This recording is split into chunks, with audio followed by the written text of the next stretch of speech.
Estou iniciando a gravação. Pronto. Então, como eu ia dizendo, nessa aula sobre anamnese, que estamos fazendo online, acredito que cumpre os requisitos, né, de uma aula sobre discussão de anamnese. Afinal, a gente está se comunicando, né, sem nenhum tipo de...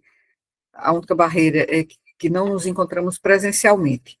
Mas, como eu ia dizendo, se vocês não quiserem abrir a câmera, podem ficar com a câmera fechada, e nós pretendemos, né, que essa anamnese ela não siga aquele formulário mecânico, né, que lá na enfermaria nós temos as fichas, né, e que elas são preenchidas. Muitas vezes elas passam a ficar muito mecânicas daquela maneira.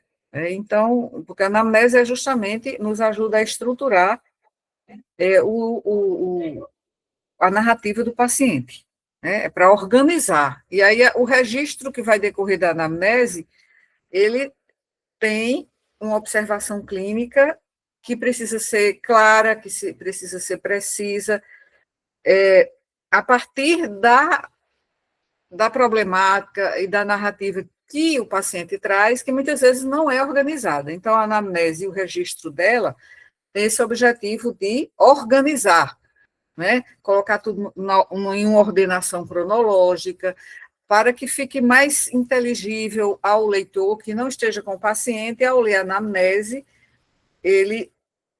ao não estar entrevistando, né, em formato de anamnese, esse leitor, no prontuário ou em outro tipo de registro, quem for ler vai compreender, né, vai compreender o que está acontecendo com o paciente. E quanto mais clara for essa observação registrada, mais vai trazer subsídios para quem está lendo para formar o seu próprio raciocínio clínico, né? Então, a gente sempre pensa, a anamnese está completa, ela segue essa ordenação cronológica, a queixa principal está bem delimitada, a história da doença atual, como nós já vimos na primeira anamnese, ela tem uma cronologia clara, tem uma caracterização adequada do sintoma, se há coerência, né, com os dados que foram coletados, por isso que ao terminar a HDA a gente pede a opinião de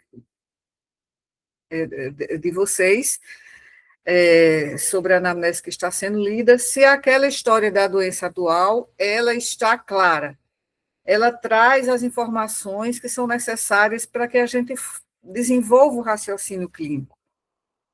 Então, vamos fazer da mesma maneira que fazemos na nossa discussão presencial. Então, quem gostaria de ler, então pode compartilhar aqui, sem a identificação do paciente, e aí quem for ler primeiro, vai ler a anamnese, ler até a história da doença atual. E aí a gente para ver o que vocês que estão ouvindo opinem, se está claro, se algo não ficou muito precisamente registrado, ou que despertou alguma interrogação, uma pergunta que vocês gostariam de fazer em relação àquela HDA que não ficou suficientemente clara. Por isso que a gente faz quando termina a nossa anamnese. E lembrar, assim, a gente não busca perfeição. Sempre que eu coloco na anamnese alguma observação, é no sentido de aprimorar, porque a gente precisa buscar consistência e evolução, não é? Porque, tendo em conta isso, que cada anamnese é um retrato do estágio atual do desenvolvimento clínico de vocês. Então, vocês estão no início, vocês estão na iniciação ao exame clínico. Então, a gente precisa considerar isso também. E o meu papel é justamente tensionar o texto para que ele se torne mais preciso, mais lógico, né, dentro também dessa contextualização humana que a gente precisa ver numa anamnese. Então, quem gostaria de começar a leitura?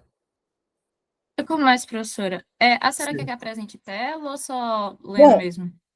seria para a gente ir acompanhando, seria, eu acho que melhor esse acompanhamento se você colocasse como compartilhamento. Enquanto você coloca, eu só vou aqui fechar a porta aqui da minha sala, porque aí senão vem os ruídos lá de fora e a gente não se concentra. Enquanto você, quem vai começar, já pode compartilhar. Sem problema. Certo?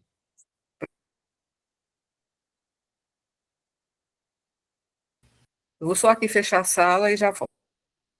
Tranquilo, professora.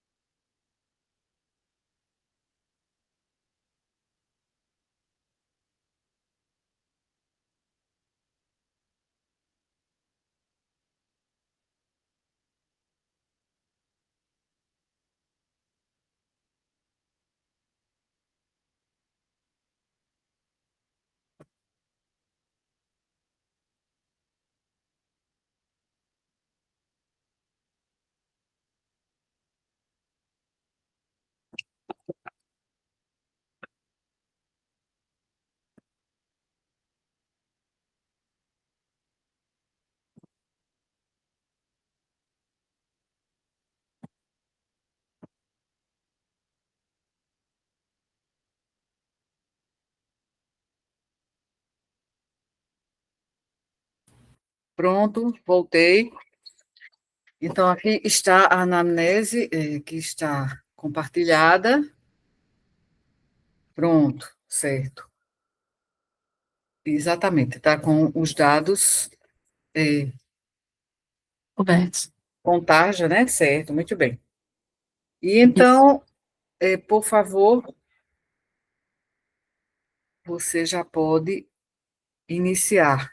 No caso aqui quem é que vai ler? Camille. Camille, por favor, você pode começar. Aí você lê identificação, queixa principal e história da doença atual. Certo. Nome da paciente, 37 anos, sexo feminino, parda, casada, artesã, natural e precedente de uma pessoa, Paraíba, acompanhada por sua mãe, nome da mãe. Queixa principal, 2 inchaços nas articulações. História da doença atual, né, HDA. Paciente com diagnóstico de artrite reumatoide há 8 anos, estabelecido após episódios recorrentes de dor e edema em múltiplas articulações, com segmento no Hospital Universitário Lauro Vanderlei, onde foi instituído um tratamento com citrato de tofacitinib 5 miligramas. Após o início da medicação, passou a apresentar epigastralgia persistente, motivo pelo qual foi prescrito omeprazol em consulta de retorno. Diante da ausência da melhora dos sintomas gastrointestinais, suspendeu por conta própria o citrato de tofacitinib, aproximadamente 4 meses. Desde então, evoluiu com piora progressiva e contínua do quadro articular, com dor intensa. Aí eu pedi para ela classificar entre 0 a 10, ela deu de 8 a 10, de caráter pulsátil e em queimação, acometendo principalmente ambos os joelhos, de forma simétrica, e o quadril esquerdo com maior intensidade.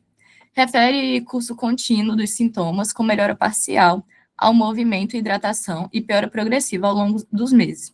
Refere ainda a ardência ocular. Há cerca de um mês, retornou ao ambulatório de reumatologia, sendo solicitados exames laboratoriais que evidenciaram PCR de 62 miligramas por litro e VHS de 155 milímetros por hora, compatíveis com atividade inflamatória elevada. Solicitada a internação hospitalar, a paciente evoluiu com limitações funcionais importantes, atualmente incapaz de sentar-se ou deambular, apresentando alteração de marcha e postura antálgica. Chegou a fazer uso de metilprednisona, porém apresentou episódios de arritmia associados ao uso da medicação, sendo suspensa. Encontra-se atualmente internada em uso de prednisona 15 miligramas por dia, para controle da atividade da doença, referindo melhora parcial da dor articular desde o início da corticoterapia. Utilizou ultrassonografia de abdômen durante a internação, sem alterações significativas. Sim, então temos aí até a história da doença atual. Eu gostaria de saber se esse registro, essa observação está conforme cada um de vocês espera, ou você gostaria de esclarecer algum ponto que não ficou muito claro? O que é que vocês acham? Quem quiser, pode levantar a mão para participar.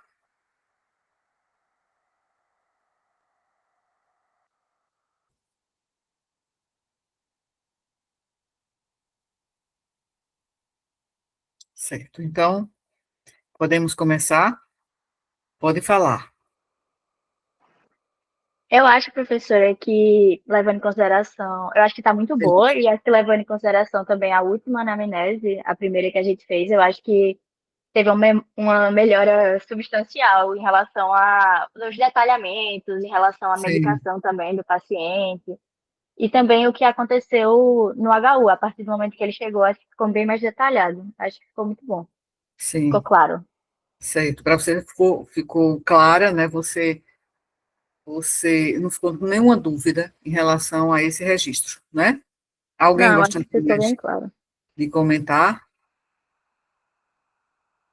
Professora, eu também acho que a gente teve um progresso com relação ao nível de detalhamento, que eu acho que foi a principal coisa que a gente teve dificuldade em entender na primeira anamnese, que era até que ponto a gente precisaria ter esses Sim. dados.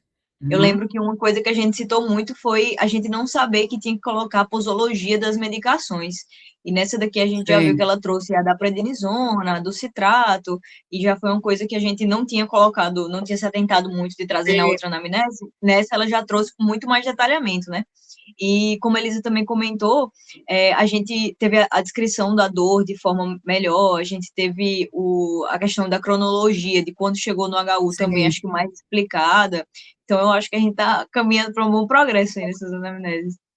Eu também percebi, né? Também percebi. É, porque, assim, cada anamnese, a gente vai aprendendo mais alguns detalhes, alguns aspectos, né? Porque tudo é experiencial. Vocês estão experienciando casos, né? Situações de entrevistas, e a cada uma dessas anamneses, né? A gente percebe, né? Faz mais insights, e na seguinte temos mais, digamos assim, vivências, né, para confrontar com o nosso aprendizado. Então, eu achei também que a história ficou bastante bem escrita, né? Como a gente sempre tem casos complexos, né, no HU, a gente nunca vai encontrar casos simples. Então, são histórias geralmente que são de longa duração. E o que a gente percebe também é que, às vezes, a queixa principal ela tem uma duração mais curta, porque representa a agudização. E representando a agudização, nem sempre a gente vai começar a história em relação àquele lapso de tempo, ele é muito maior, né? Então, por exemplo, no caso daquela paciente que nós vimos ontem, na enfermaria, ela tinha uma história já de anos, né, de evolução da sua doença, mais de 2 meses para cá é que ela começou a sentir edema dos membros inferiores, e isso motivou a sua, a sua reinternação, né, porque é uma reinternação, no caso dela. Tinha várias internações anteriores. Eu colocaria aqui, Camille, apenas a duração, porque a duração ela indica a partir de quando esse quadro crônico agudizou. Então, quando você coloca dores e inchaço nas articulações, seria muito importante que incluísse a duração. Então, quando foi que começou realmente? Aí na HDA a gente consegue perceber aqui, quando ela começou a ter essas dores, né? Eu não sei se eu localizei aqui. O quadro dela foi de artrite reumatoide, que é a doença crônica que ela tem esse diagnóstico há 8 anos, justamente com episódios recorrentes de dor e edema em várias articulações. e ela vem sendo acompanhada no hospital universitário com esse tratamento. Mas quando foi que começou esse quadro atual de dor e edema articular? Então, veja que aqui nessa queixa principal está faltando alguma coisa, que é a Deu duração. 4 meses, mas eu esqueci 4 realmente meses. de colocar a Pronto. duração. Então, lembre-se que quando a gente coloca queixa principal, não é só queixa principal, é queixa principal e duração. A gente geralmente até abrevia com QPD, porque não é só queixa principal, é queixa principal e duração. E aí ela falou, assim, com essa expressão, articulações mesmo, ou ela falou juntas? Como foi? Ela falou articulações mesmo. Eu Foi, né? Então, botei, pronto. Se for, porque na queixa principal não coloca como eles falam. tá certo. Então, se ela falou assim, como articulações, então deve ser escrito. Eu fiquei curiosa porque geralmente os pacientes falam juntas, mas muitas vezes a paciente que já tem toda uma vivência de Eu acho 8 que porque ela já tem acompanhamento, aí ela é, fala com o reumatologista, aí ela já devia ter mais conhecimento, é, assim. como ela tem 8 anos já de evolução e já em contato, né, com a equipe de saúde e com visitas periódicas, aí ela já vai aprendendo termos que são técnicos. Então, tudo bem, só que inclua a duração. Então, eu acho que você colocou a queixa principal de forma apropriada, colocando de forma sintomática, ou seja, não está formulada como diagnóstico, porque a paciente poderia muito bem dizer, artrite, qual é o seu problema? E ela já ir para o diagnóstico, isso acontece muitas vezes. E ela poderia dizer, artrite reumatoide há 8 anos. Então, isso aí vocês também já têm essa noção, né, desde a nossa discussão anterior. Então, não está formulada como diagnóstico, que é um ponto positivo, e está coerente com o quadro descrito posteriormente na HDA, com exceção da duração, né? Então, só incluir a duração. Eu acho que a linguagem está clara, está bem compreensível, né? Então, exceto essa questão da falta da delimitação temporal, né? Porque a piora dela é recente, a história dela é crônica, de 8 anos, mas a piora, o que significa o quê? Que significa a crise é recente, né? Então, é só para mostrar que a última piora começou quando? Que é essa que motivou essa internação. Por quê? Porque essa queixa representa uma exacerbação da doença anterior, ou melhor, da doença que já existe, da doença que já foi diagnosticada, né? Então, poderia ser edema, no caso, dor e inchaço nas articulações. Aí você falou, foram quanto tempo que você mencionou agora? 4 meses. 4 meses. Pronto. Tem aí depois na HDA, tem posteriormente, só que eu não tinha localizado. Há 4 meses, né? Então, há 4 meses. Então, tem esse tempo, esse ato aí de 4 meses para a gente investigar. A gente pode começar a HDA como você começou. Paciente há 8 anos, começou, você escreveu da forma esperada. Paciente que tem diagnóstico de artrite reumatoide há 8 anos, e estabelecido depois de várias crises, né, de edema e dor articular em múltiplas articulações, isso também já é informação importante. Ela estava em acompanhamento no hospital universitário, e aí ela estava recebendo tratamento com citrato de rofacitinib, né? Então, essa palavra não é fácil para ninguém, né? 5 miligramas. Então, você começou da forma correta, né? Aí, ainda resta falar de alguns detalhes, aí você começou a dizer que houve um evento que determinou a suspensão da medicação. Isso é importante dizer, porque você vai depois relacionar, provavelmente, a crise, né, a sintomatologia que reapareceu de 8 meses para cá, de 4 meses para cá, a suspensão do medicamento. Mas também você colocou de uma forma bastante clara aqui, que ela começou a apresentar epigastralgia persistente, e aí foi prescrito omeprazol quando ela voltou, mas ela não melhorou. E aí foi suspensa a medicação por conta conta própria. E foi há 4 meses, a partir de quando ela começou a ter uma recidiva da sintomatologia inflamatória, né? Então, quando você continua aqui, aí vamos para, continuando aqui na HDA, né? Quando você continua a história da doença atual, é importante você localizar essas articulações, né? Então, como é que a gente vai analisar aqui que esse terceiro parágrafo, ele vai diretamente aqui para a história da doença atual. Então, você vai dizer que desde então, desde quando suspendeu, ela teve essa piora progressiva e que foi contínua e progressiva, com dor intensa de 8 cruzes, então a intensidade, a qualidade pulsátil e em queimação também, acometendo principalmente aqui ambos os joelhos de forma simétrica e quadril esquerdo com maior intensidade.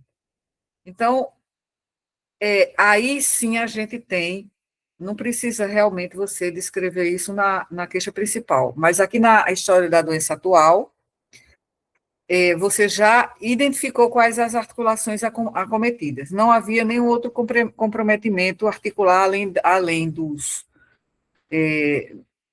nesse caso aqui, além dos joelhos e do quadril. Ela não tinha outro acometimento, né? Então, a questão da localização aqui foi resolvida na HDA. Quando você leu aqui há pouco, eu tinha acho que passando aqui a tela, eu não percebi esse detalhe, mas aí você colocou aqui a localização. Então, aqui na história da doença atual, a gente tem uma linha temporal bem organizada, né? Porque o diagnóstico foi há 8 anos, quando iniciou o tofacitinib, e aí ela desenvolveu a epigastralgia, suspendeu o medicamento, aí houve o quê? O recrudescimento dos sintomas de dor e de edema articular. Piora progressiva, fez exames laboratoriais, foi internada, passou a usar metilprednisolona, aí desenvolveu a arritmia, e aí passou a usar prednisona, né? Então, há uma sequência lógica desses eventos. Então, a ordenação cronológica está bem estabelecida, está muito boa, né? Então, depois você integrou os exames laboratoriais, né, a proteína C reativa, que é um indicador, ele é inespecífico, mas é muito usado em doenças assim, sistêmicas, que são inflamatórias e autoimunes, porque ele indica a atividade da doença, que é a proteína C reativa, né, que está 62, e a velocidade de hemossedimentação 155, ambos estão altos, mostrando o quê? Mostrando atividade inflamatória elevada, né, que você descreveu aí muito bem. Só o ml, né, 155 ml. É mm mesmo, eu pensei que era ml, mas aqui é mm, você tem razão, é milímetros mesmo, por hora. Então, depois você descreveu a repercussão funcional, a incapacidade de se sentar, a incapacidade de deambular, esse é um aspecto importantíssimo na história da doença atual.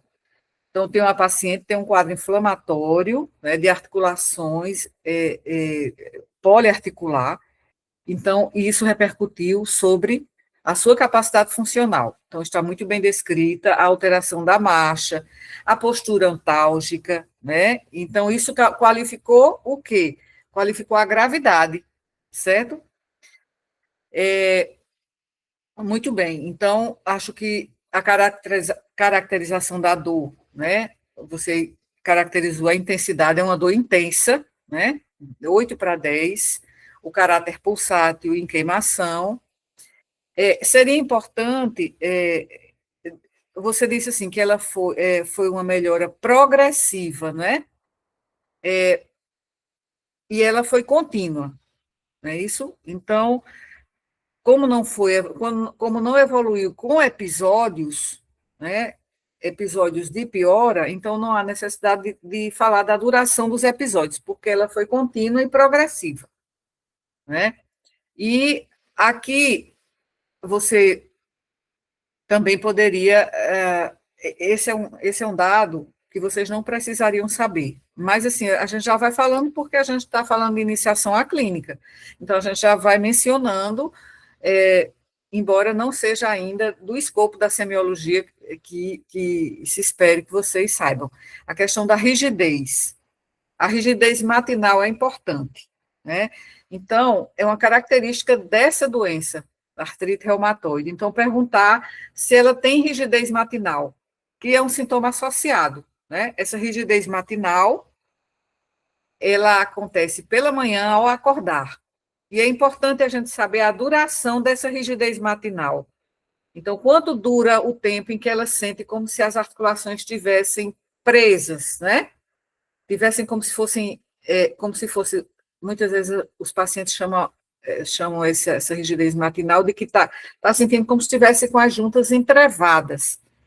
Então, se ela tem rigidez matinal, isso mostra também uma atividade da doença e quanto tempo dura essa manifestação associada. Ela falou em alguma coisa nesse sentido, Camille? Falou não, professora. Certo, é como eu disse, não é um aspecto que a gente espera que você saiba, mas eu estou aqui buscando apenas agregar uma manifestação associada à dor articular e que é muito importante nos quadros de poliartrites crônicas, principalmente artrite reumatoide, tá? Então, não agora, por exemplo, se você for fazer uma anamnese de um paciente com artrite reumatoide. Artrite reumatoide, eu pergunto já isso. Poliartrite, você já vai lembrar da rigidez matinal. E não só na artrite reumatoide, mas em outras doenças que evoluem com quadro articular, se tem rigidez matinal, certo? E um outro também, que isso é só para a gente agregar aqui na nossa análise, se tem despertar noturno. Muitas vezes os pacientes, eles despertam à noite, faz mais frio, elas sentem a dor piorar. Então, se ela desperta à noite, também é algo que eu só quero aqui para agregar, né? Não é que eu esteja corrigindo, né? Não é que foi um erro. E ela falou alguma coisa sobre piorar com o repouso ou piorar com o esforço? Não, ela falou que ela sente um pouco melhor, mas que eu botei aqui, inclusive, né? Quando ela faz algum exercício físico, Sim, porque ela, sim. já que é um caso que ela já tem 8 anos, ela faz pilates, aí ela disse que se sentia melhor, mas... Melhor. Então, era importante colocar, ela piora com repouso ou melhora com repouso, e no caso você colocou aqui, piora, ela melhora com o pilates. Melhora, não é com o pilates, mas isso porque é uma atividade que ela faz enquanto ela está compensada clinicamente. Ela vai fazer pilates quando ela está bem. Mas durante a crise, o esforço piora a dor ou melhora? Entendeu a diferença entre o fato de melhorar com pilates? Porque quando ela vai fazer pilates, ela não está em crise. Quando ela está em crise, ela não vai fazer pilates. Claro que o pilates é importante para que ela tenha um melhor equilíbrio, uma melhor flexibilidade na articular, que ela tenha uma melhor capacidade funcional, até uma melhora da atrofia muscular, a parte muscular é melhorada, certo? Mas ela faz quando ela está fora da crise, então isso é bom. Então, é importante dizer que ela faz pilates e se sente bem. Mas em relação à crise, qual é a relação com o repouso e com o esforço? Certo? Só esse detalhe aí em relação à dor. Uma característica que eu vou falar aqui, quando a gente fala em lúpus, em artrite reumatoide, em dermatomiosite, em esclerose sistêmica, que são doenças chamadas de doenças do colágeno, doenças do tecido conjuntivo, que a gente vê muito frequentemente lá no HU, a gente vai precisar fazer essa caracterização, qual é? Se é simétrico, por exemplo, a gente viu que é em grandes articulações, não é isso? Joelhos e quadris. Isso é muito importante no diagnóstico, no raciocínio clínico de pacientes com poliartrite. se afeta grandes articulações ou pequenas articulações. Então, você já revelou aí, por meio da história, que é grandes articulações que são acometidas. Pronto, grandes articulações. Mas há uma simetria, ou seja, os dois joelhos, eles estão edemaciados e doloridos, e com dor, de forma simétrica. Isso é simétrico ou é assimétrico? Dói mais em um joelho do que outro. Isso é importante no raciocínio clínico, né? Então, agora, assim, você colocou aqui que tem a limitação funcional importante e que o quadril esquerdo, sim, você colocou que é de forma simétrica nos joelhos, né? No quadril esquerdo é que é mais intenso, ou seja, a simetria é muito importante você caracterizar, certo? É simétrico ou não é simétrico? Então, é simétrico nos joelhos e no quadril esquerdo é mais intenso à esquerda. Agora, é interessante porque ela não descreveu o comprometimento de pequenas articulações das mãos, nem punhos, porque é muito comum na artrite reumatoide o acometimento das articulações interfalangianas, metacarpofalangianas, que são articulações pequenas, né? Então, ela não tem comprometimento de pequenas articulações, pelo menos nessa crise, né? Isso, ela não falou nada sobre, Falou, não. certo. Pronto, então, a gente vê que, então, são 4 que são as grandes articulações, né? E ela tem comprometimento articulado de joelhos e de quadril, né? Então, isso em artrite reumatoide, o que é mais característico é o comprometimento das pequenas articulações, mas com a evolução, as grandes articulações também passam a ser afetadas, né? E Eu acredito que é porque essa incomodava mais ela, sabe? que Aí, incomodava mais. essas dores no joelho e no quadril. Aí, Mas por isso que ela descreveu-se nas outras articulações, por exemplo, punhos, tornozelos, mãos, se ela estava sem dor nenhuma, ou é porque ela só se reportou às articulações que estavam incomodando mais. ela só falou dessas mesmo. Sim, certo. Então é porque nas outras é sempre importante você perguntar. E nas outras e nas outras juntas, ou nas outras articulações? Você sente dor ou a dor é mais discreta, né? A dor é menos intensa nas articulações pequenas.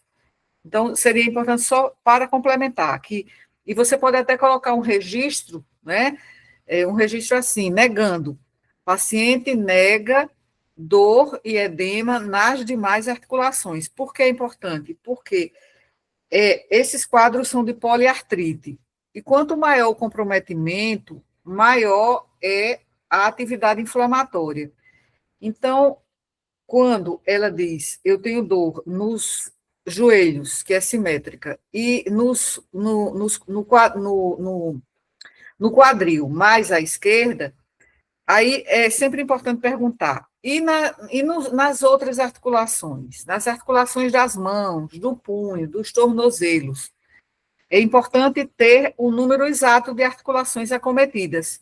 Só para, assim, numa próxima vez, então, você perguntar e registrar. Não há acometimento de outras articulações. Então, é importante saber se ela...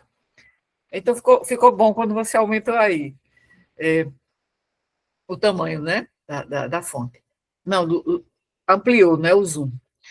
Veja, o número de articulações é sempre um sinal da magnitude da atividade da doença. Então, o número exato de articulações, e para isso, na própria história, você pode colocar nega comprometimento, ou nega dor e edema das demais articulações. Eu acho que isso é importante, até para a gente avaliar a atividade da doença, como ela se encontra. E outros sintomas aqui, aparentemente, ela não tem, né? Febre, ou a gente vai completar a história indo lá para o interrogatório sistemático. Mas, assim, a gente sempre fica pensando, né, questionando. Não tem febre, não tem perda de peso, não tem astenia, né? E são sintomas gerais que também indicam a atividade da doença, né? Então, a gente vê aí que você incluiu também aqui que ela fez uma ultrassonografia, né, sem alterações significativas. Então, veja aí que ela tem aí sinais importantes que a gente chama de red flags, né, que são bandeiras vermelhas, que significam gravidade, né? Vocês já ouviram falar de red flags? Vocês respondam para eu saber se vocês Já estão ouvindo. sim, professora.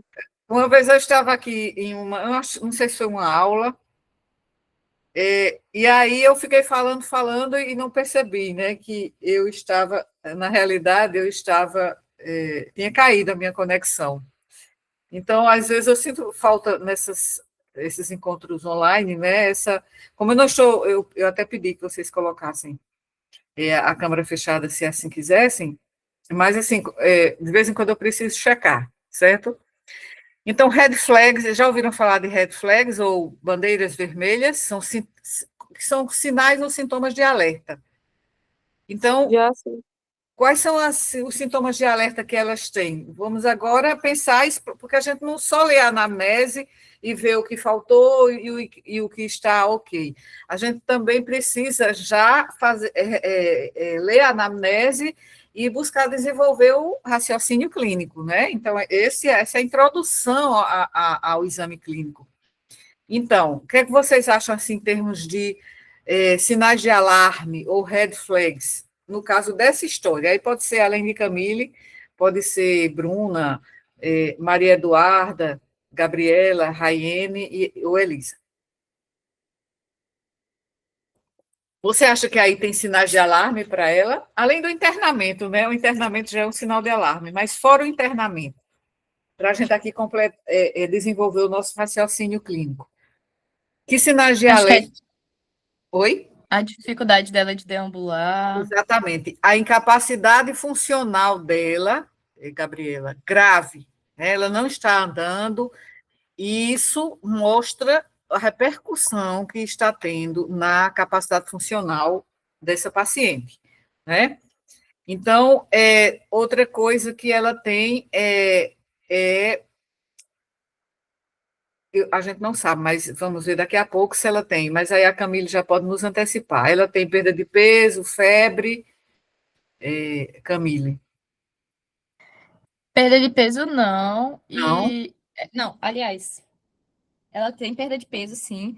Sim. E ela não tem febre, mas ela tem, tipo, uns calafrios. Só que ela diz que toda vez que ela vai medir, nunca dá que ela tá com febre, mesmo assim. Então, Sim. Ela pensa que está com febre, mas o termômetro não registra essa febre, não é isso? exato. Então, esses dois sinais de alarme que a gente chama que são sintomas constitucionais e mostram o comprometimento também, a atividade inflamatória da doença por meio de febre. No caso, ela não chegou a aferir, mas ela sente calafrios, né? Então, pode ser que ela tenha tido alguma febre baixa, mas provavelmente ela teve. Febre e perda de peso são importantes. É importante, nesse caso, vocês não estudaram ainda artrite reumatoide, mas um sinal de atividade da doença são nódulos reumatoides, né, que a paciente pode apresentar. Aparentemente ela não tem, mas vamos ver depois, na continuação da anamnese, né. Então, você registrou também a HDA com a terminologia, né, técnica, né, como a gente espera, e eu observei aqui na HDA que há além da cronologia que eu já mencionei, né, mas a gente vê a coerência entre a suspensão do imunomodulador com a elevação dos marcadores inflamatórios e com a piora clínica importante que ela foi tendo de forma progressiva nesses 4 meses, certo? Então, eu acho que Eu já estou vendo, Camille, pontos de maturidade aqui na sua história da doença atual em relação à anterior. A sequência cronológica está bem organizada, a integração de exames bem descritos, né, de atividade inflamatória e outros que ela teve como complicação. Se outro sinal de alarme é a arritmia que ela teve, certo? A arritmia que ela teve com o uso de um dos tipos de corticoide, depois ela passou para a prednisona. Então, a arritmia é outro sinal de alarme.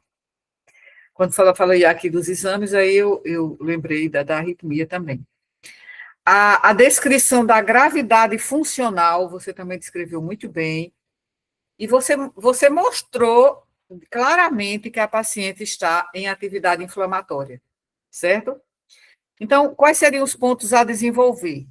Tudo, eu acho que está muito boa a HDA, mas sempre há o que aperfeiçoar, né? Então, só aquele detalhe das outras articulações para você registrar. Ela nega dor e edema das demais articulações. Só essa caracterização aí em relação, porque a artrite reumatoide é uma poliartrite, né? E também acho que ficou bem clara, eu acho que essa parte aí ficou bem escrita também aqui, como você colocou. E só as manifestações sistêmicas, mas de qualquer forma vamos ver no interrogatório sistemático, né? Se você não soubesse que essa paciente tem artrite reumatoide, a HDA que você fez levaria a essa hipótese? O que é que você acha? Assim, eu pensaria, né, em alguma doença com poliartrite, mas Sim. não sei Então, se poliartrite. necessariamente artrite reumatoide. Sim, certo. Então, vamos pensar na hipótese diagnóstica, como a gente sistematizou na última reunião de anamnese. Vamos ver, topográfico, sindrômico e etiológico, né? Então, você disse aí uma questão importante. Poliartrite. Essa paciente tem um quadro de poliartrite, né? Então, tem várias doenças que cursam com poliartrite. Poliartrite é o diagnóstico sindrômico. Então, ela tem uma poliartrite, mas poderia ser lúpus, poderia ser esclerose sistêmica, poderia ser febre reumática, né? Poderia ser outras doenças que cursam com poliartrite.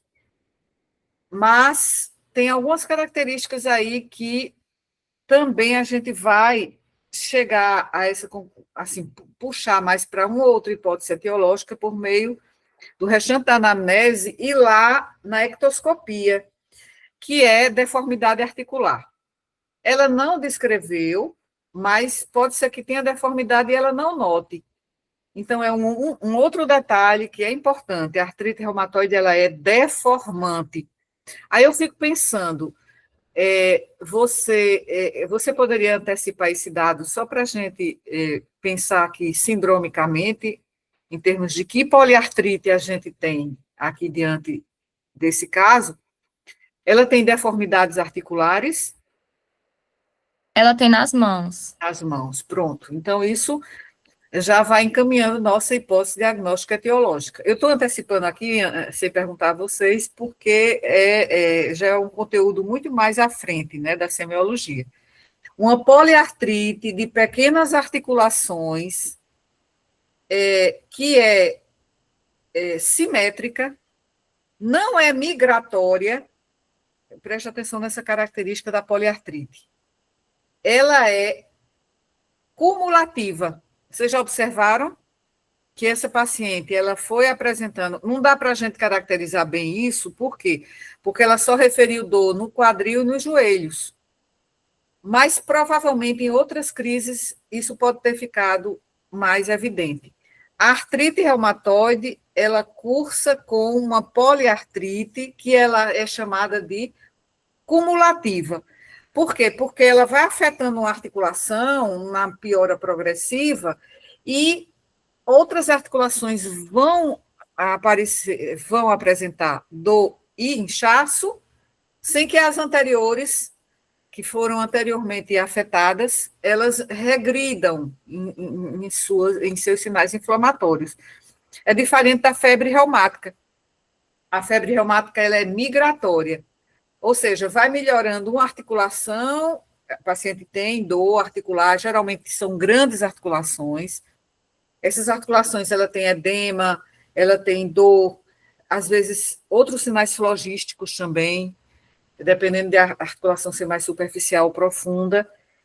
E essa articulação, ela vai regredindo um pouco esses sinais, tanto de dor quanto de edema, e outras articulações passam a ser acometidas.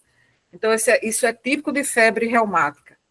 Então, quando você disse que as articulações, ela não se queixava de articulações pequenas das mãos, então eu fiquei pensando, será que assim, essa crise, se a gente não soubesse que ela tem artrite reumatoide já diagnosticada, será que por essa crise daria para a gente sustentar essa hipótese? Né? Mas provavelmente, porque ela já estava com o uso de imunobiológico, esse quadro ele foi mascarado. Ele não aparece como aparece na história natural da artrite reumatoide, como acontece geralmente, o quê? As pequenas articulações, principalmente as interfalangianas, as metacarpofalangianas, elas são afetadas de forma bastante destacada, certo? Mas aqui você falou de na minha ansiedade, eu já pedi para trazer esse dado para cá.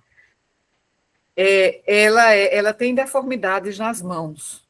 Isso mostra que as crises anteriores afetou de forma importante as mãos, que é sugestivo de artrite reumatoide, e é deformante, né? Agora, como não dá para a gente fazer essa caracterização aqui, se é cumulativa ou se é migratória, por quê? Porque ela tem só essas duas articulações acometidas, ela não tem outras articulações que estejam afetadas nesse momento. Mas diante de um próximo paciente que vocês encontrem e entrevistem e que ele tenha poliartrite, você pergunta se esse quadro evoluiu de forma migratória, claro, traduzindo para ele, né, o que é que significa, ou se foi cumulativa, certo? Vocês vão ver quando estudarem febre reumática, que o quadro articular, ele é assim, ele afeta grandes articulações, e é um quadro migratório, ele não necessariamente é simétrico. Já na artrite reumatoide, ele é mais caracteristicamente simétrico. Certo? Então,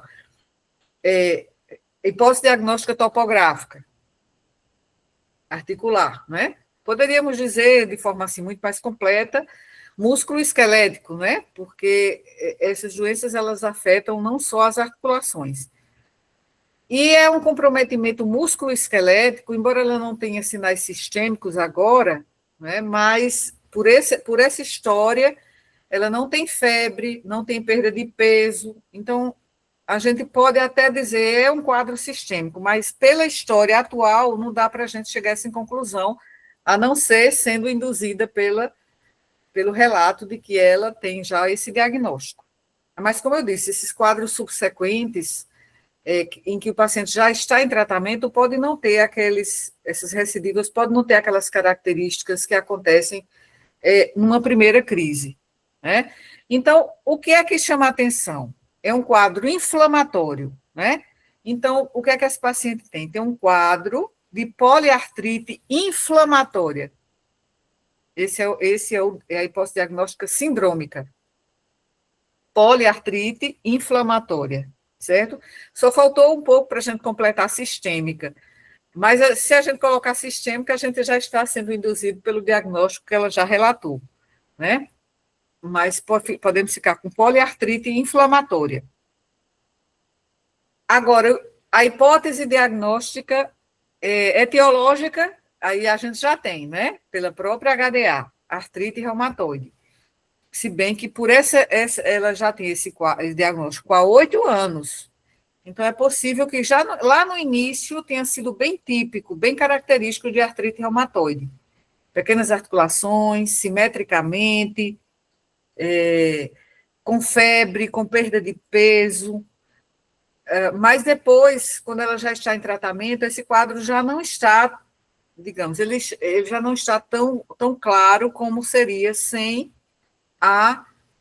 o tratamento concomitante, né? Então, essas perguntas que eu estou fazendo não é para, digamos, para expor, não é, mas é para expandir o nosso diagnóstico, né?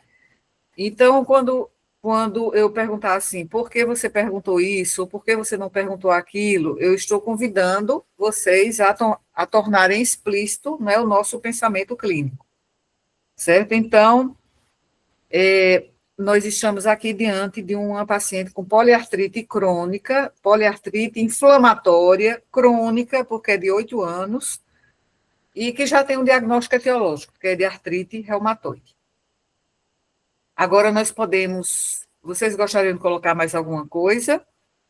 Maria Eduarda, não vi a voz ainda. Olá, Maria Eduarda.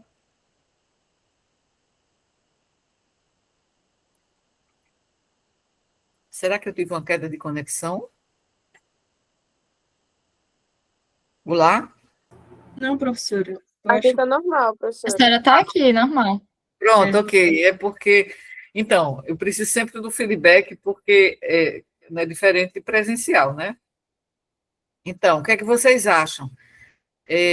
Vocês têm alguma coisa a perguntar sobre a própria história da doença atual, sobre esse raciocínio que a gente colocou aqui, raciocínio clínico? Então, o que é que vocês acham? Bruna, Raiane, Gabriela, Elisa, quer que vocês têm alguma pergunta, alguma dúvida? Não, professora, eu achei que a HDA de Camille foi muito bem desenvolvida. E a senhora comentou, eu o que eu pensaria em colocar mais seria os fatores desencadeantes e os fatores atenuantes, né, da dor. Mas a senhora comentou quando estava falando. Foi a questão. O desencadeante ela já deixou bem clara que foi provavelmente a suspensão do tratamento, né? Que é o tratamento Sim, da isso. doença. E os fatores os fatores de piora, né? Que também acho que já comentei, exatamente. Professora, Sim, Maria Eduarda. a senhora tinha me chamado. Então, Eu eu chamei, acho mas é porque que eu ainda não tenho aí ouvido eu sua acabei voz. não respondendo na hora. Mas eu Sim, vi a HDA de Camille e eu sim, me lembrei muito da minha anamnese, foi que a gente deu, que era sim. da lúpus, porque já tinha o diagnóstico, né? Aí Sim, eu gostei bastante e eu achei, por exemplo, quando a gente fala de artrite, né, tem muitas aquelas questões das extremidades que a senhora comentou, né? E a gente não sabe se foi a paciente que não relatou. Então, eu acho que era. Mas isso eu acho que a gente vai construir ao longo do curso, de se claro. atentar mais esses sintomas, como a senhora falou, né? Sim, Até do fator a rigidez matinal. sim, sim, Então, eu exatamente. acho que é uma maturidade que a gente vai construindo mesmo, para Exatamente. perguntar. Eu acho que está além da maturidade aqui da própria semiologia, eu acho que, como vocês estão fazendo as anamneses, está além, né, dessa maturidade compatível com a fase, né, aqui do quarto período. Então, mais uma vez, acho que houve uma organização temporal bem clara. O início, eu não entendi se o início foi súbito ou insidioso dessa crise, porque ela parou de usar há 4 meses o imunobiológico, né? Mas também começou o quadro há 4 meses. Então, eu acho que esse início foi súbito, não é, Camille? Porque não foi, não sei se Pelo que eu entendi, foi, professora. foi súbito, né? É importante também ter em mente de investigar o início, como foi. Lembre-se que eu falei do início, se foi, agora que vocês mencionaram essa questão de fatores atenuantes, foi Gabriela, né? E Eduarda, aí eu me lembrei do início, né? O início, sempre registrem se o início foi súbito ou se foi gradual, certo? A evolução está muito clara, é uma evolução progressiva, né? Não foi intermitente, porque se fosse intermitente, a gente diria a duração da crise e os intervalos assintomáticos ou com melhora, mas foi um quadro progressivo, que foi contínuo, isso aqui ficou bem claro, né? Bom, então, daquele decálogo da dor, eu acho que a localização ficou ok, e radiação, você poderia só dizer assim, sem radiação, certo, Camille? A intensidade que você colocou 8 para 10, a qualidade também, a duração, não precisa, a duração porque ela foi contínua e progressiva, né? Então é importante dizer só o curso. Fatores de melhora e de piora, como a gente já mencionou, e os sintomas associados, mas os sintomas associados, assim, são sintomas que vocês não conhecem ainda, né? Rigidez matinal, acordar à noite com a dor, por exemplo, os nódulos reumatoides. Bom, então, se eu tivesse apenas essa história da doença atual e não soubesse que ela tem o diagnóstico da história da doença atual, de artrite reumatoide, aqui na história da doença atual, nem soubesse que ela usava esse imunomodulador, esse imunobiológico, eu conseguiria formular hipóteses plausíveis. Bom, talvez um aluno que está na reumatologia ou no internato, eles conseguissem. Eu sempre faço essa pergunta, quando eu leio a anamnese. Essa anamnese, se alguém que já, por exemplo, no caso do contexto aqui é reumatológico, alguém que está pagando reumatologia ou o próprio aluno do internato, quando ele lesse essa HDA, ele conseguiria formular hipóteses plausíveis, né? E eu acredito que sim. Né? Acredito que sim, com apenas essas pequenas, são poucas as correções, né? Bom, então, vocês pensaram nessas hipóteses, mas, assim, a gente talvez não é levado, ou a gente não é estimulado a pensar nas hipóteses quando já tem o diagnóstico, né? Certo? Muito bem. Acho que, em termos da linguagem, né, está com termos bastante precisos, né, e agora nós já podemos ir para o interrogatório sistemático. Então, você pode ler todo o interrogatório sistemático, mas considerando todo o que eu digo, apenas os sintomas presentes, tá? Como a gente combinou, né? Só a primeira você relataria os sintomas positivos e negativos. E agora a gente vai colocar apenas os sintomas que estão presentes. Então, você poderia ler o interrogatório sistemático, Camille? Leio sim, professora. Eu acabei colocando que ela negava Foi? também, mas se você Pronto, quiser, tá eu só não certo. leio. Certo. Sintomas gerais. Relata calafrios e sudorese excessiva, perda de peso de 52 quilos para 50 e astenia. Peles e fâneros. Paciente sofre alopecia e prurido no corpo. Cabeça e pescoço. Paciente refere cefaleia, cervicalgia quando passa muito tempo na mesma posição.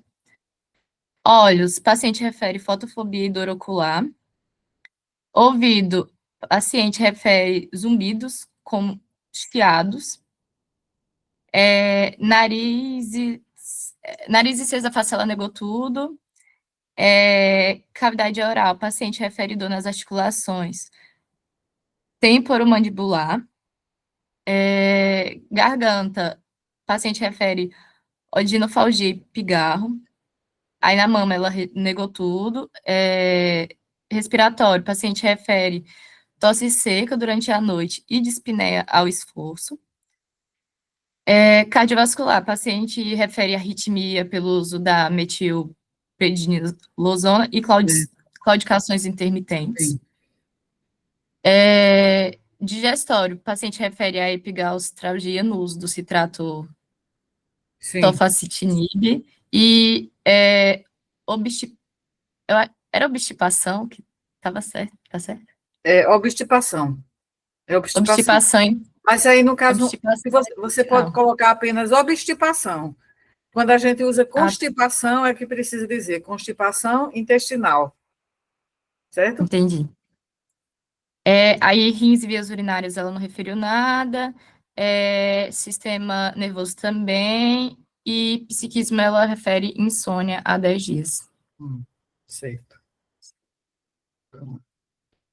Então, aí, tem sintomas aí que não tinham sido mencionados e que ajudam no nosso raciocínio clínico.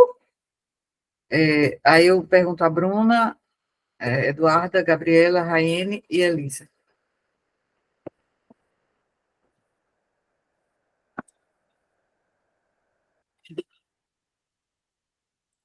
Meninas? Tô pensando aqui, peraí. Eu tô pensando Eu também. acho que peraí. nos olhos ela falou na Teve- HDA que era só ardência, né? Aqui tá dizendo que é fotofobia do ocular e tá mais específico. Sim, é, Cervical, não sei se tem alguma coisa a ver também. sim, Porque tem. se ela puder localizar essa cervical, onde é exatamente isso? Essa cervicalgia, ela pode ser um comprometimento articular. Pode ser também o comprometimento vertebral, porque também são articulações. Então, pode haver comprometimento também, seria um outro comprometimento articular da doença, né? E essa alopécia também. Alopécia também é um dos sinais importantes, né, dessas doenças inflamatórias sistêmicas, né?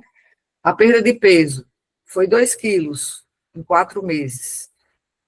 Não foi quanto por cento ela perdeu? É importante a gente pensar em termos de quanto. Né? Em 4 meses ela perdeu 2 quilos.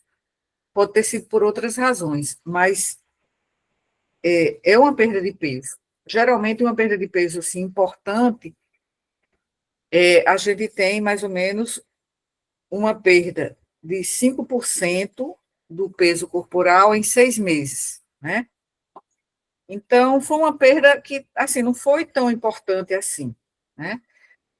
Mas há perda de peso. Porque esses sinais gerais, os sinais e sintomas gerais, a gente precisa considerar bem por quê? Porque eles são um sinal muito importante da atividade da doença, certo? Os sinais de perda de peso. E o calafrio, se ela sentiu calafrio, é provável que ela tenha tido febre, né? Porque os calafrios, eles acompanham a febre, não é isso? Os calafrios, eles podem acontecer em outras circunstâncias? Podem, mas no quadro dela, em que ela tem uma doença sistêmica inflamatória e que está em atividade, a gente interpreta esses calafrios como acompanhando, né, alterações também da temperatura, né, aqueles mecanismos compensatórios para, para manter a temperatura corporal normal. Então, ela tem esses sintomas aí e que a gente, ela não se Astenia relatou também, que a senhora tinha comentado. astenia, também é outro sintoma geral, astenia, né? É importante também ter. Só para aqui, eu acho que foi um erro de digitação, né? Ficou odinofalgia, né? Odinofagia e insônia, Deve ter escrito. né? Insônia é uma manifestação muito frequente em pacientes que estão internados lá no HU. A gente já pode dizer que isso é muito comum, né? Na própria internação, a própria internação já representa uma repercussão sobre o sono. Bom, então, é importante assim que ela não relatou como talvez ela tenha até naturalizado essas deformidades articulares, não é? Essas deformidades articulares que ela tem, ela talvez tenha naturalizado, talvez ela não perceba como alterações importantes, que ela não referiu, né? Não Isso. referiu. Aqui também tem o erro de digitação, que é gargante, né? Garganta. Pronto, é isso. Então, o interrogatório sistemático complementou, né, HDA, mostrando que tem comprometimento, provavelmente articular também, na coluna cervical, e que provavelmente ela teve febre, pode ter sido uma febre baixa, mas ela teve febre, porque esses calafrios, eles indicam que ela teve febre. A alopécia é outro sinal importante, que a gente sempre vê nessas doenças inflamatórias sistêmicas. Também tem a dor na articulação temporomandibular, né? Que ela Sim, relatou. sim, também. Também é outro sinal de comprometimento inflamatório articular. Então, qualquer articulação pode ser afetada, principalmente durante uma fase que é mais avançada da doença, certo? Pode acontecer. Muito bem, então está ótimo. E podemos agora. O interrogatório sistemático, ele complementou, mas assim, ele não modificou as nossas hipóteses diagnósticas, né? Não sugeriu que ela tinha alguma comorbidade. Aparentemente, são manifestações associadas à própria artrite reumatoide, além da insônia, que já faz parte. O próprio quadro álgico doloroso já se associa à insônia, e o fato dela estar internada é muito comum o paciente referir insônia. Então, a gente pode já seguir e ler os antecedentes. Você pode ler todos os antecedentes, Camille? E vamos ver aí o que é que os antecedentes modificarão nossas hipóteses diagnósticas, em termos de comorbidade, em termos de repercussão da doença, em termos de pensar em outra hipótese diagnóstica, em termos de hipótese diagnóstica primária, da queixa primária dela. Então, vamos ver os antecedentes. Certo. Deixa eu descer aqui. Antecedentes pessoais fisiológicos.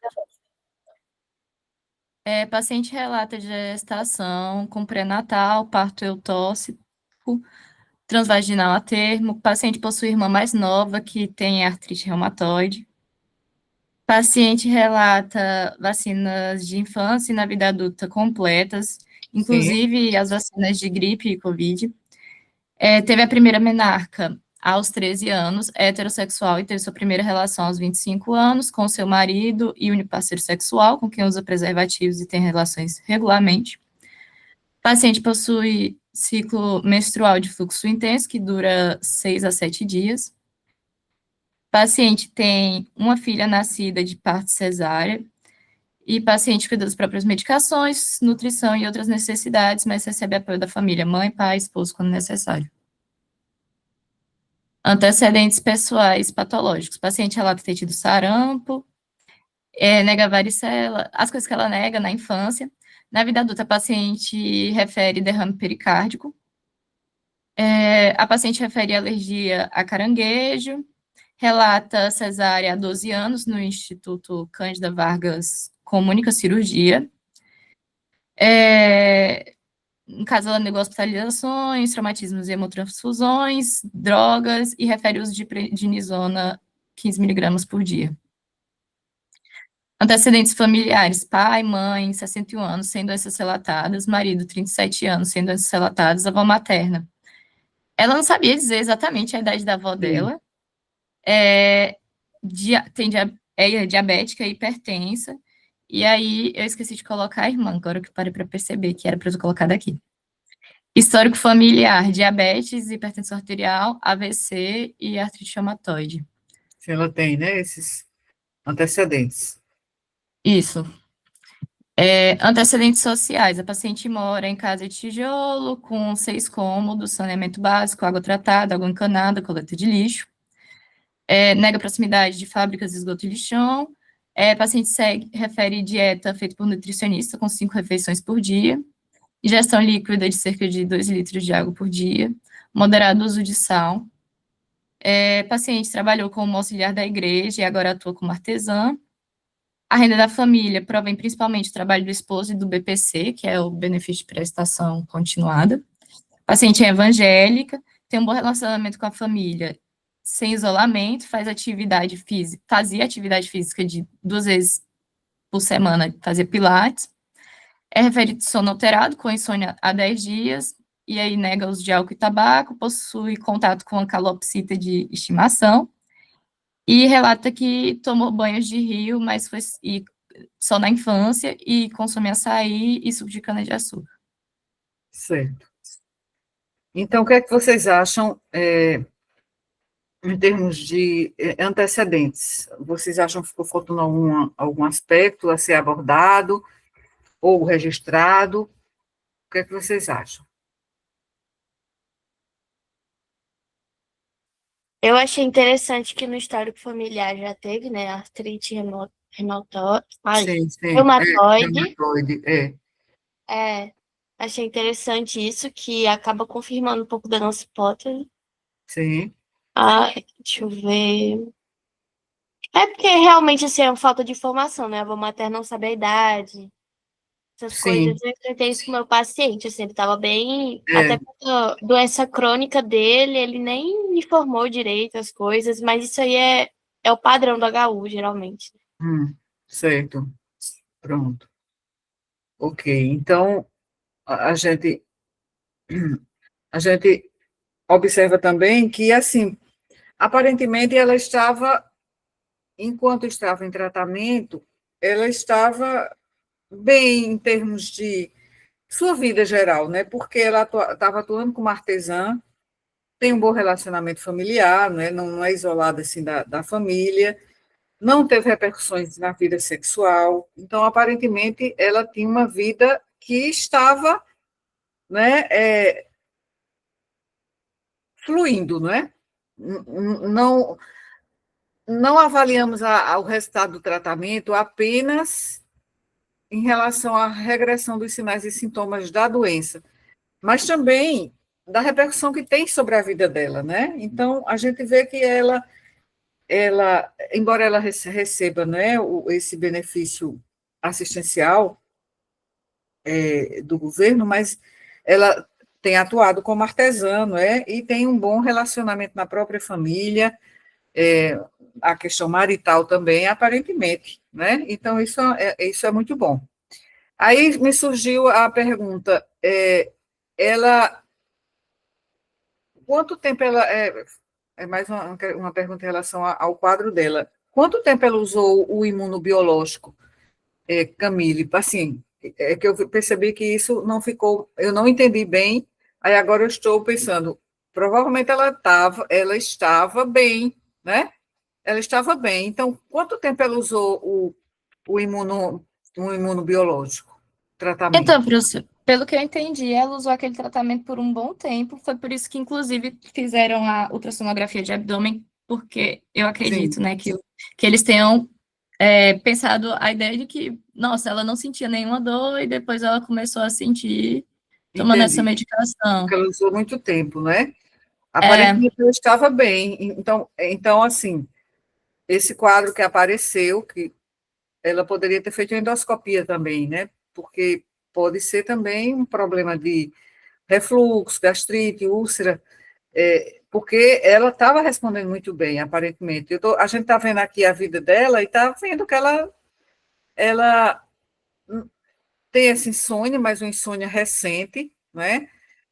Tem não falou de problemas na família, nem maritais, tem uma atividade profissional, né? Então, acho que é a comunidade esse da tratamento igreja também dela. da igreja também, eu acho que ela estava tendo uma boa resposta. A partir do momento que ela suspendeu por conta própria, aí a doença recrudesceu, não é isso? Muito bem. E ela não usa outras medicações que não, essas relacionadas, que ela é uma paciente jovem, né? Não ela não usa outros medicamentos para outros problemas, né? Outras comorbidades. Isso. E ela, assim, outra questão, que ela faz pilates, né? É algo que fala sobre a atividade que ela tem, uma atividade importante para a manutenção, né, da sua capacidade de coordenação, de força muscular. E é importante também que ela mantenha uma vida, aparentemente, né, que estava aparentemente sendo normal, né? Então, ela estava tendo uma boa resposta ao tratamento. Bom, então, essa história ficou muito boa, eu gostei muito, mas você fez também exame físico, né? Você já, você tem o exame físico dessa, Isso, tem a ectoscopia e o exame pronto, físico. Eu posso suspender a gravação, porque eu acho que melhoraria a participação. Talvez a gravação tenha inibido a participação, né? Eu posso aqui suspender a gravação e a gente continua com com a nossa discussão sem a gravação. Porque eu notei que presencialmente vocês participam mais. Eu vou só suspender aqui a gravação para que a gente possa continuar e aí ver o exame físico, e aí, terminando o exame físico, a gente já pode ir para a próxima história. Bem, deixa eu ver aqui como é que faz. Gravação. Então, assim, finalizamos esta parte da nossa aula.